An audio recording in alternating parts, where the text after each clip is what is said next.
Hey YouTube, Trashy here, and we are back with the final video in our Stardew Valley seasonal tips and tricks series. So far, we've had a look at spring, summer, and fall, and now it's time to tackle winter. It might seem like one of the slowest seasons, but there is so much to do, so buckle up. As always, I have to remind you all that there are no wrong ways to play Stardew Valley as long as you are having fun. I've been saying this at the start of each of these videos for a while now because it's true, and I have seen in the comments that some of you have indeed struggled with playing the game because of the perceived pressure of playing it right, and I say this in quotation marks even though you can't see me. But trust me when I say that there is no such thing. There is so much to do and discover in this game. You can play it at any pace at all, and you should never push yourself to play the game the exact same way as some random person on YouTube tells you to. The beauty of Stardew Valley is that you can create your own farm in whatever way that you want. That being said, this random person on YouTube has compiled a list of tips that are hopefully helpful to you in your winter journeys. Going forward, there will absolutely be 1.6 and late game spoilers, so definitely watch at your own discretion.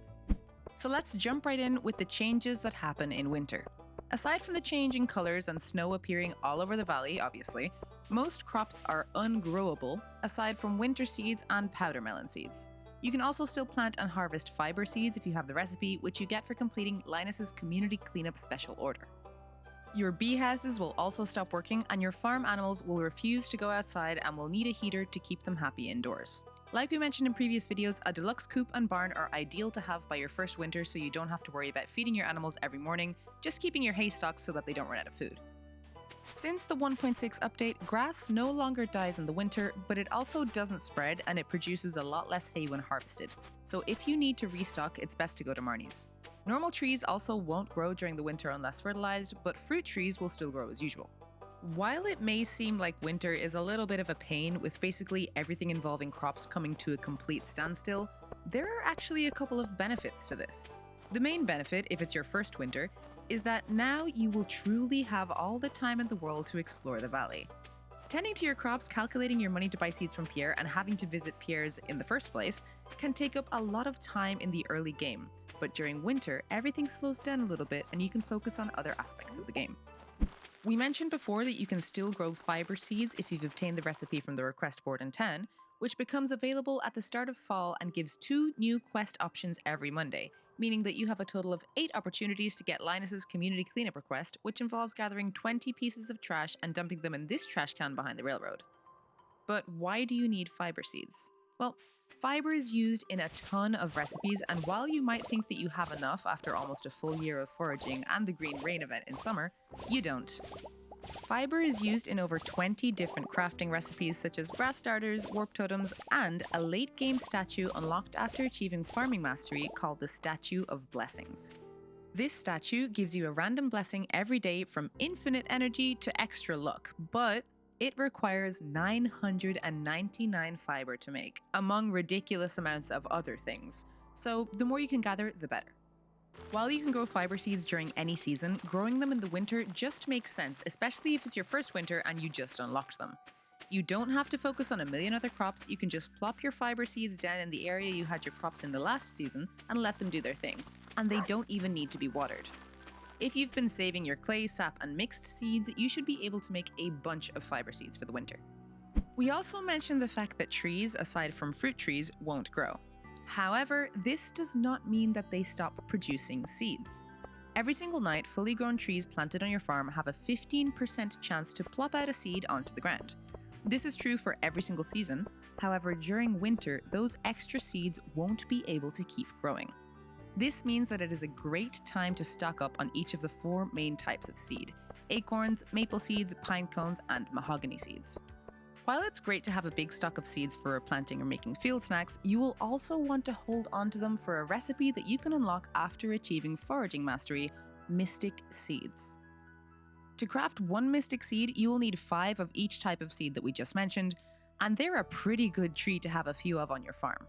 When tapped, they produce mystic syrup, which, aside from having a base selling price of 1,000 gold, it's used to make treasure totems, bluegrass starters, and can also be traded with the raccoons for fairy dust after their 6th request has been fulfilled.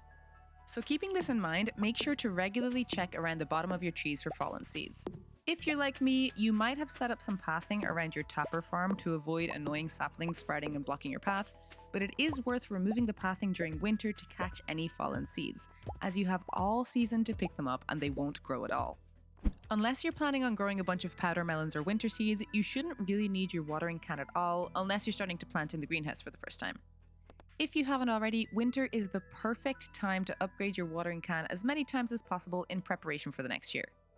Now, like we mentioned before, you can't grow any crops outside in the winter, but that doesn't stop you from growing them inside, either in your greenhouse or in a planter, which you unlock access to and the recipe for after unlocking the greenhouse. If you've chosen to go with the community centre and you've been paying attention to your bundles, you should have the greenhouse unlocked by your first winter. And of course, if you've chosen to side with JojaMart, it's a pretty easy purchase to make. If you're curious about the differences between the community centre and JojaMart routes, I have a video on that exact topic, which should be on the screen right now or in the description below, where I do a deep dive into the pros and cons of choosing each route. Regardless of the route that you've decided to choose, if you have the greenhouse, you can still continue your crop production, but it is limited to the space available in the greenhouse. It's a good idea to stock up on some of your preferred seeds during the other 3 seasons. For example, if you keep some cranberry seeds from fall, you can plant them in your greenhouse and harvest all throughout winter. Even if you haven't kept seeds, if you have any leftover cranberries or any other type of fruit or vegetable, you can pop them in a seed maker, which is a recipe available at level 9 farming. It's also worth mentioning that you can plant fruit trees inside your greenhouse to save some farm space, and fertilizer placed on tilled soil in the greenhouse never runs out unless you unhoe the ground using a pickaxe. My biggest recommendation for winter and the greenhouse is to get your hands on an ancient seed as soon as possible if you don't have one already, and plop it down in your greenhouse. Ancient fruit are one of the most profitable crops in the entire game. They take 28 days to grow without fertilizer, but they produce fruit every 7 days after, and they never die off if you plant them in the greenhouse. While 1.6 has added new highly lucrative money-making methods, the good old ancient fruit farm and keg method is still as solid as ever. The earlier you start planting these seeds and using the seed maker to create more, the quicker you will be able to get rich down the road. We'll talk a little bit more about how exactly to get an ancient seed here in a minute. While we're on the subject of community center unlocks, you should also be able to unlock access to the Quarry during your first winter. Before 1.6, the Quarry was kind of an afterthought when it came to gathering ore, at least for me, but with the addition of coal nodes and the fact that more nodes now start to spawn every single year, it's become incredibly worth it. Make sure to stop by the Quarry regularly to pick yourself up a little extra ore and some coal. Aside from being a good source of coal, you can also find the Quarry mine in this area. This mine is just 1 floor, and if you manage to make it all the way to the end, you'll be rewarded with the golden scythe. This scythe has a longer reach than the normal one, does more damage, and harvests more hay. However, you will want to be wary of nasty enemies in these mines, such as buff skeletons and skeleton mages. These enemies can both drop diamonds and prismatic shards. However, these evil, haunted skulls drop something truly unique. These enemies have a very small chance to drop a unique item called a cursed mannequin. When placed in your house, these cursed mannequins can do a bunch of shenanigans. If you dress them, you might wake up with their clothes on you and vice versa. Sometimes they move around on their own, they can change your flooring and your wallpaper, and they even have a couple of jump scares hidden in their interactions. Fun fact, you can actually cleanse a cursed mannequin by placing it down in the chapel in Pierre's store, and the next day it will have turned back into a normal mannequin again. I'm not gonna lie, it's small things like this that keep me coming back to this game because Concerned Ape is a genius, and this whole cursed mannequin thing doesn't really serve any purpose to the game other than being a really cool Easter egg that you can find. Let's talk a bit about festivals. There are a bunch of festivals during winter, and the first one is the Festival of Ice on the 8th. This is a pretty straightforward festival. There is a bunch of wintry decorations all around, such as ice sculptures, snowmen, and some igloos.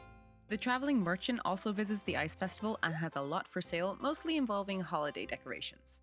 If you want to decorate your farm and house for the Feast of the Winter Star, now is the time to grab yourself a bunch of decorations, including a tree of the Winter Star, some festive wallpaper, an icy banner, an icy rug, some festive foods, and a rare crow that looks like a snowman.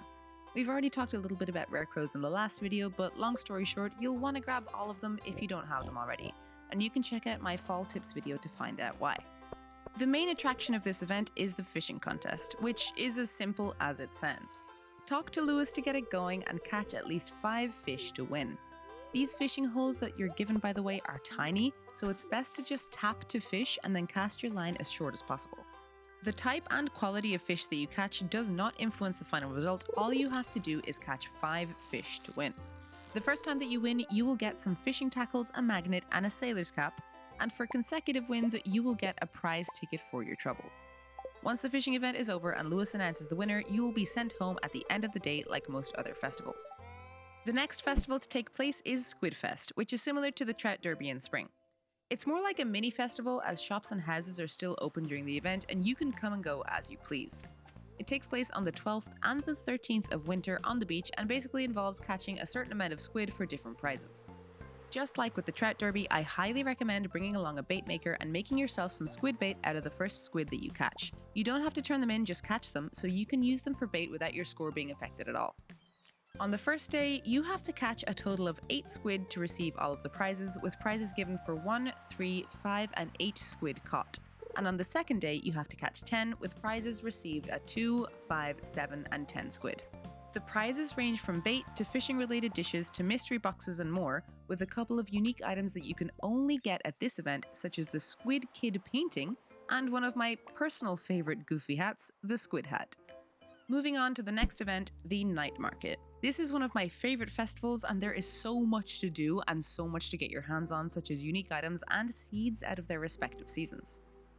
The night market takes place on the 15th, 16th, and 17th and starts at 5 p.m. going until the end of the day, with a couple of the attractions closing earlier than 2 a.m. Shops and houses are open during this event and time passes as normal, so make sure to get there at 5 p.m. sharp to make the most out of the festival. So what exactly is there to do? Well, first off, you can get yourself a free cup of coffee from the Desert Trader, who's set up in this area here, allowing you to move around the festival much faster. You can also talk to the shrouded figure at any time, who will send you back to your farm for 250 gold. This is very useful if you've lost track of time and you need to get back before passing out. The traveling cart that's usually available on Fridays and Sundays is also available on all 3 nights, with its usual randomized stock that is different on each of the 3 nights. This blue boat here sells decorations for your farm, including candy canes.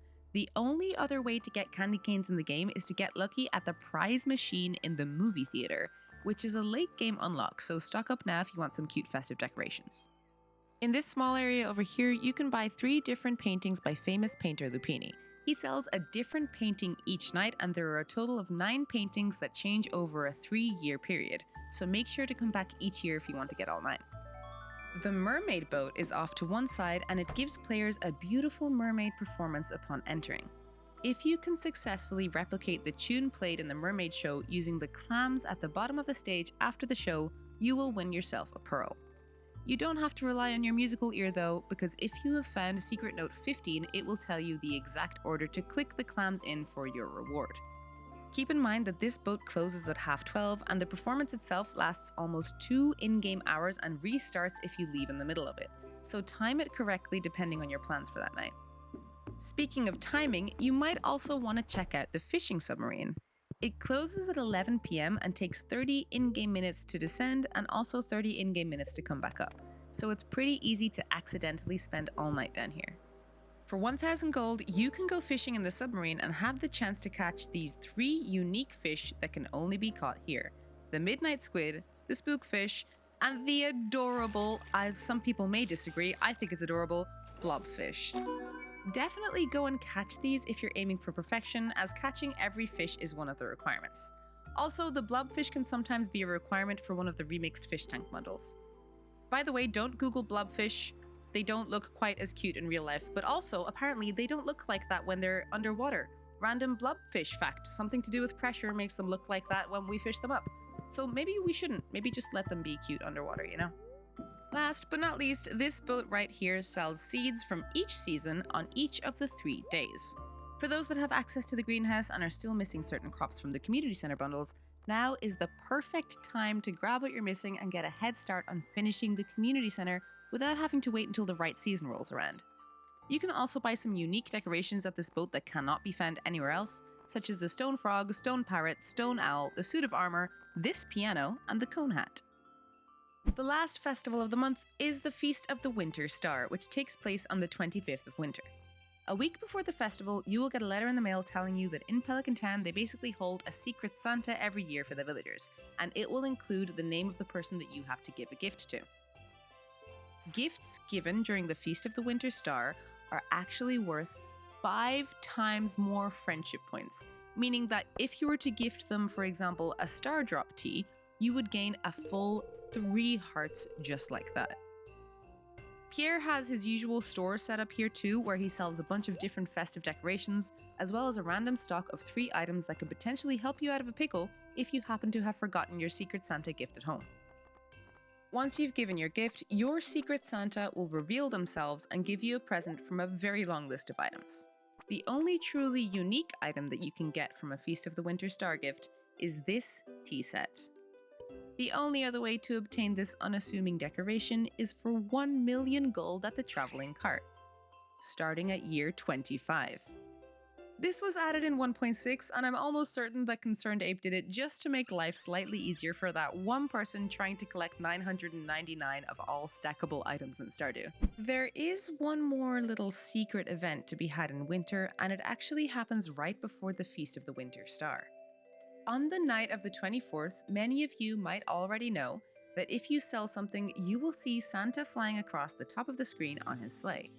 However, you might not know that if you leave some cookies and any kind of milk out on a table overnight, on the morning of the 25th, they will be replaced by mystery boxes.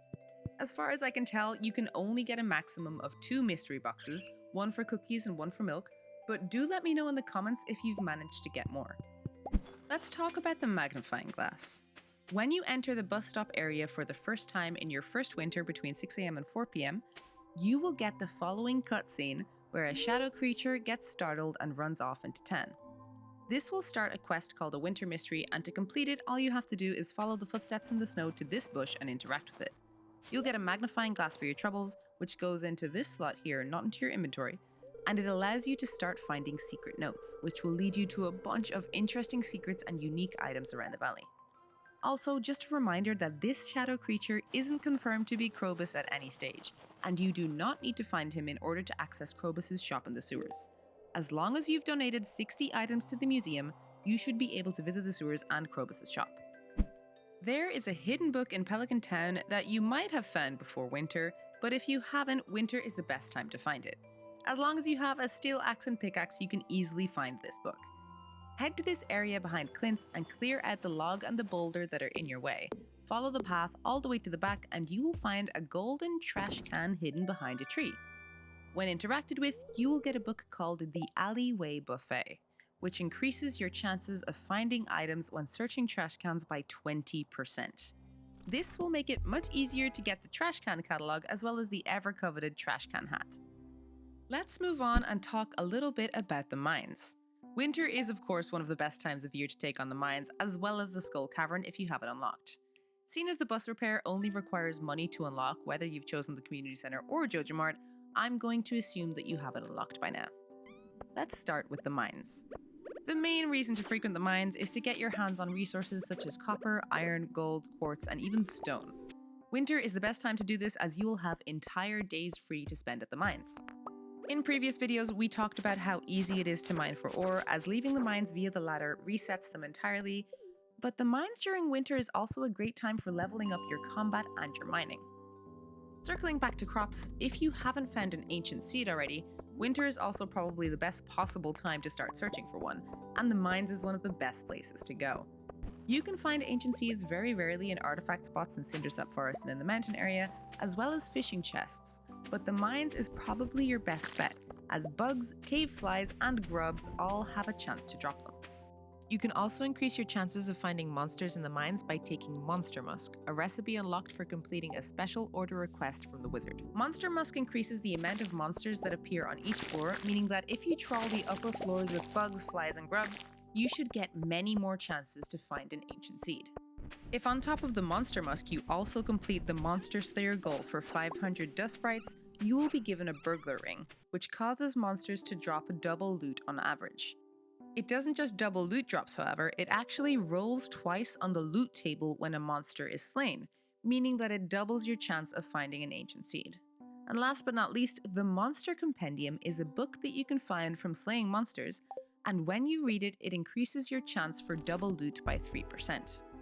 By combining Monster Musk, the Burglar Ring, and the Monster Compendium, you can greatly increase your chances of finding ancient seeds, as well as other good drops such as prismatic shards. And if you're lucky enough, you might even get 2 from one monster. Don't forget to donate your first ancient seed to the museum so that you can actually make the recipe for them. And if you do find your first ever prismatic shard, don't forget to bring it to this area in Calico Desert to get your hands on a galaxy sword. Now, let's talk a little bit about the Skull Cavern. The Skull Cavern is a lot more dangerous than the mines, and it has no elevators, but it is the best source of iridium, prismatic shards, and many other late game resources. If it's your first year, braving the Skull Cavern might seem like a massive task, but trust me when I say that it's worth it.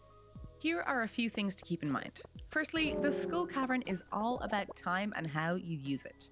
The bus stop opens at 10, meaning that for your first few trips, you will lose some time out of your day, but once you can buy yourself some warp totems from the desert trader for 3 Omni Geodes, you can be there first thing in the morning.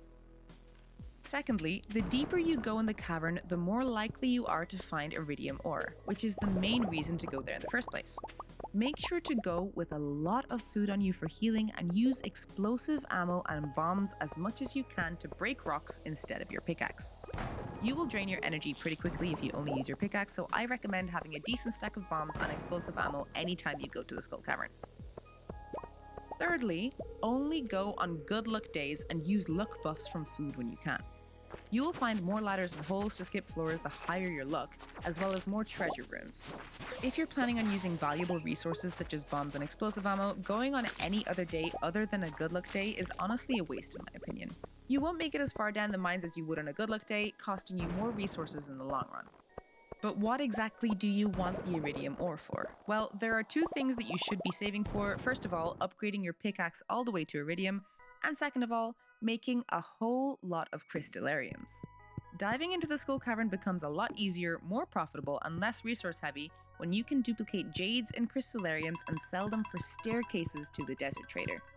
If you would like to see a more in-depth late-game guide to the Skull Cavern designed to net you over 1,000 iridium ore in just one run, definitely check out this video over on my channel.